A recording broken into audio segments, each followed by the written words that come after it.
Good morning mga sis! Welcome to Travel Buddies. At samahan niyo po kami sa aming paglalakbay gamit ang motor. Ngayong araw pong ito, kami po ay pupunta sa Baler, probinsya ng Aurora, kung saan aming bibisitahin ang tinaguriang Millennial Tree o ang oldest tree ng Asia. So tara mga kapatid, samahan niyo po kami. Ay mga sis, narito na po kami sa harapan ng arko ng Millennial Tree. So ito po siya, matatagpuan po ito sa Maria Aurora. So dito po makikita natin ang actual laki ng puno, kung saan makikita nyo ang laki ng mga branches na ito.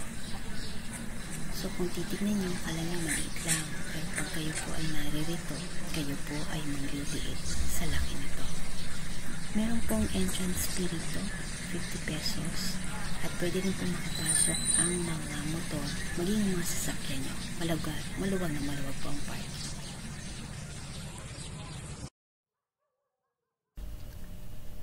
So, simulan nating ikutin ang kabuuan ng punong ito.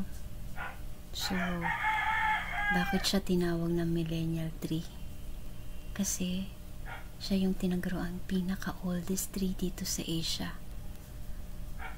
Imagine nyo, 600 years na siya nakatayo.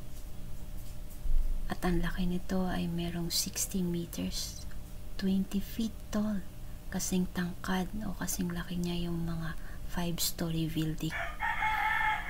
At ang mga roots nito ay kasing laki ng 10 meters to 33 feet to 15 meters to 49 feet in diameter. So, ganun siya kalalaki.